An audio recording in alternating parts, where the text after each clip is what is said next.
नर्मदे हर, सभी को नर्मदे हर। जय श्री राम। आज मैं माँ नर्मदा की तीसरी पैदल नंगे पैर परिक्रमा में सूलपानी झाड़ी पहुँच चुकी हूँ और लगभग 75% सूलपानी झाड़ी पार हो चुकी है। और अभी मैं बैठी हूँ खप्परमाल की पहाड़ी पर। सामने माई का दर्शन हो रहा है, थोड़ा सा देख सकते हैं आप ये। और बहुत दिनों के बाद आज मैं ये संदेश देना चाहती हूँ। माँ नर्मदा की परिक्रमा नियम पूर्वक की जाए तो बड़ी कठिन है, लेकिन हर पल माँ जो है वो साथ देती है। हर पल माई रहती है, उसको अपनी बच्ची का ध्यान रहता है कब किसको क्या देना है। आज की एक घटना मैं आपको सुनाती हूँ। घोंगसा श्री लखनगिरी महाराज जी के आश्रम से हम भादल पहुँचे और भादल से पैदल चल के भ्रामरी, और भ्रामरी में दोपहर का भोजन किया। और उसी समय कुछ हमारे भक्त बड़वानी से हमारा कुछ सामान जो आगे तक पहुंचाते थे वो लेकर के आए काफ़ी दूर से।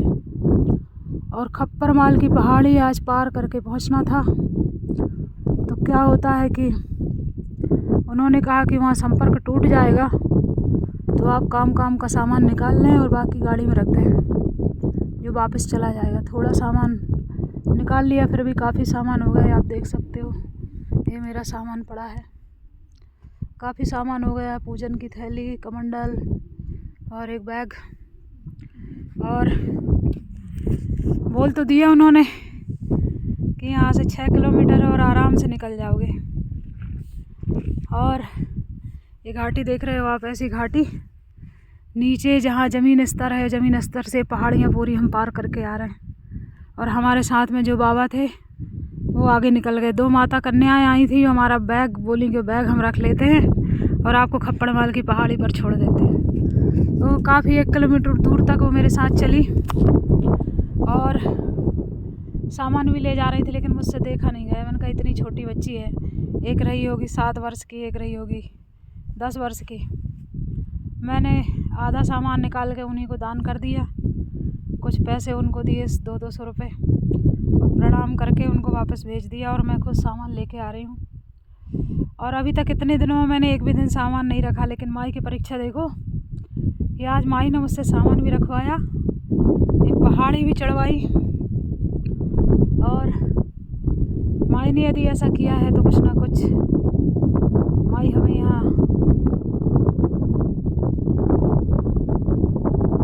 चिंतन कराना चाहती है, ज्ञान देना चाहती है कि इस जीवन में हर जीव अकेला आया है और अकेला ही जाना पड़ेगा और अपना बोझ खुद ही ढोना पड़ेगा।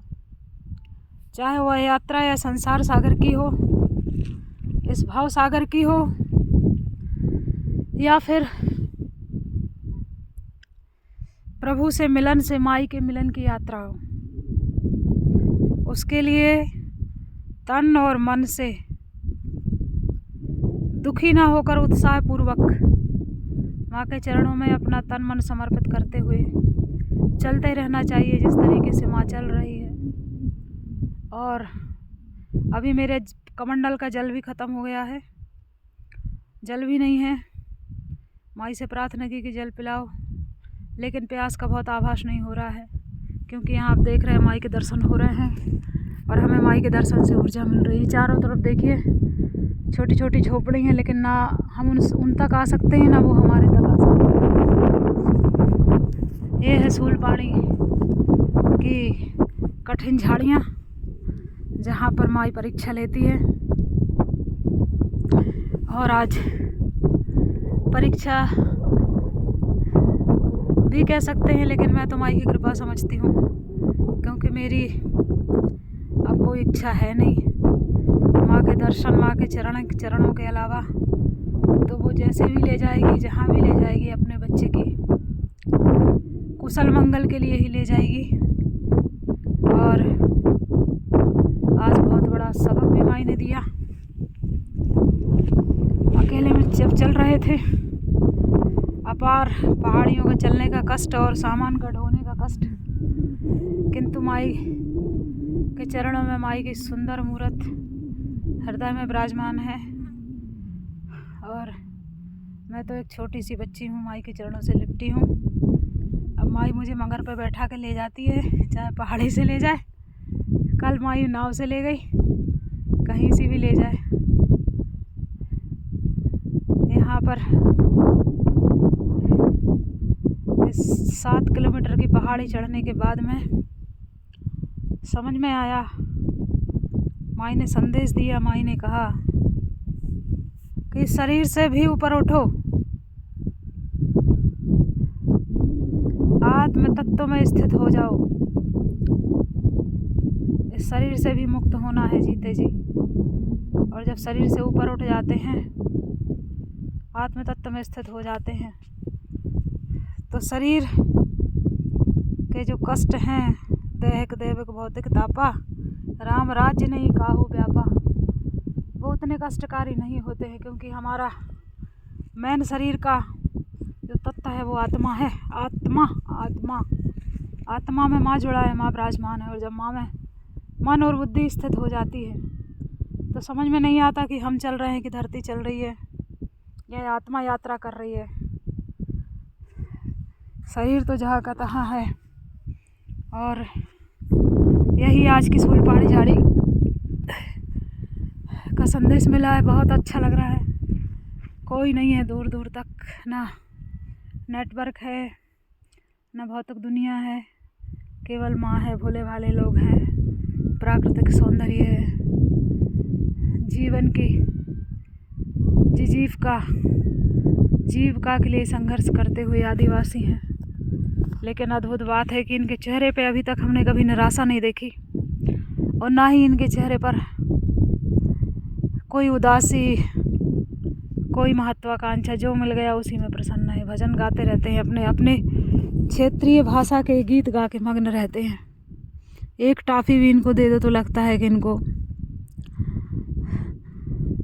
जीवन की बहुत बड़ी अमूल्य निधि मिल गई हो।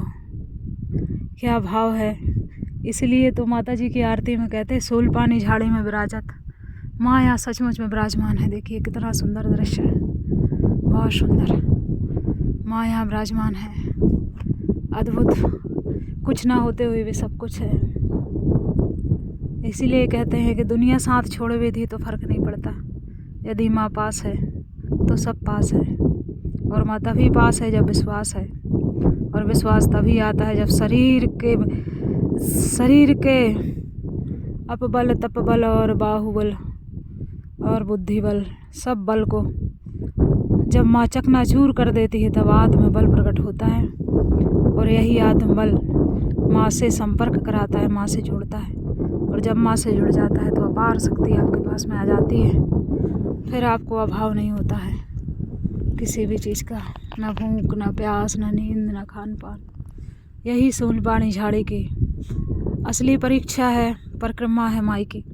इसलिए शांतिपूर्वक इसको जो बुरी स्थिति में माई आपको ले जाए, उसमें प्रतिक्रिया ना करें। और जो ऐसा भी माई कराए, आप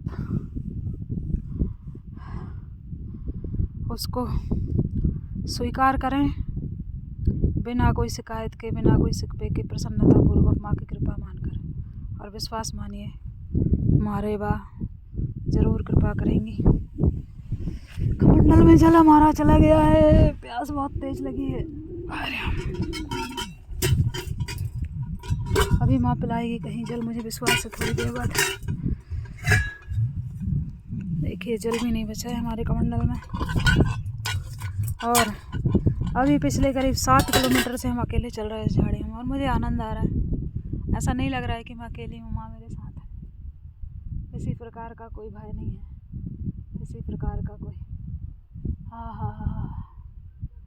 मेरा बस चलता तो मैं यहीं पे माई के पास ही बैठी रहती। नर्मदे हर।